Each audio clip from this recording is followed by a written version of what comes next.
Seguramente sexa a oración máis coñecida do mundo. Millóns de persoas a recitan cada día, pero é moito máis que unha simple repetición de palabras. Nesta análise, imos descubrir como o Noso Pai, esa oración que ensinou Xesús, non é tanto un texto para aprender de memoria, senón un auténtico mapa para unha comunicación xenuína. Entón, que hai detrás destas palabras tan familiares? Pois resulta que, agoxada na súa sinxeleza, hai toda unha estructura, un modelo para relacionarnos non só co divino, senón tamén co noso día a día. Imos desvelar esa estructura xuntos. Que todo, absolutamente todo, comeza coa primeira frase. Non é un simple saúdo, non? É a chave que abre a porta e establece o ton de toda a conversa que está a piques de empezar. Aí a temos. Non empeza cunha invocación superformal ou distante, para nada, comeza cunha declaración de relación. Isto non é só un saúdo, é o punto de partida dunha comunión espiritual, o recoñecemento de con quen se está a falar. A palabra pai é fundamental. Non está aí por casualidade, establece de inmediato unha relación de confianza, de proximidade. Con ela, recoñécese que a oración se dirixe a un ser que, á vez, todopoderoso, que estás no ceo, é profundamente amoroso e persoal, Noso Pai. É o cimento sobre o que se construe todo o demais. Vale, unha vez establecida esta relación, a oración fai un xiro e dirixe a nosa atención cara a fora, cara a Deus. O primeiro gran pilar do Noso Pai céntrase na gloria e na soberanía divinas, mesmo antes de mencionar as nosas propias necesidades. E aquí ven o curioso. A primeira petición non é para nós. É unha petición sobre o nome de Deus. É un desexo de que o seu nome sexa tratado como o que é, santo. Que significa exactamente santificado? Pois basicamente que sexa distinguido, considerado honorable.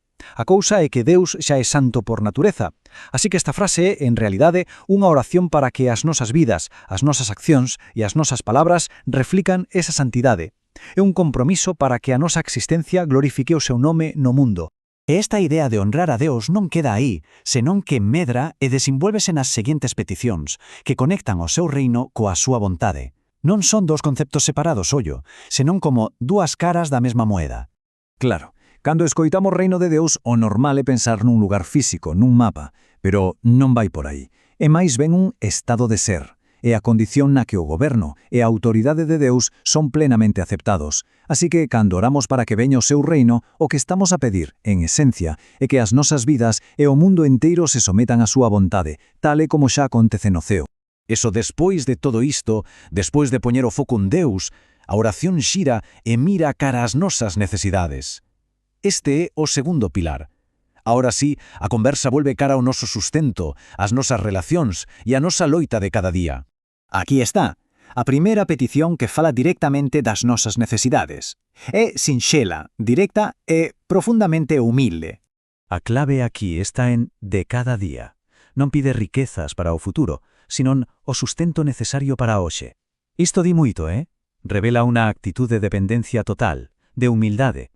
É unha confesión de fe, recoñecer que Deus é a fonte da nosa vida e que confiamos na súa provisión día a día, sen cobiza ni ansiedades.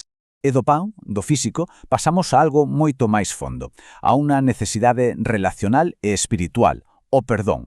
E o que vemos é que a súa natureza é recíproca. A idea do pecado como unha ofensa ou unha débeda é moi potente, porque é algo que rompe relacións tanto con Deus como cos demais. Pero o que é fundamental entender aquí é que recibir o perdón está totalmente ligado a dalo. Non é unha transacción, sino unha proba dun corazón que foi transformado. Unha oración sincera por perdón leva consigo a práctica activa de perdoar.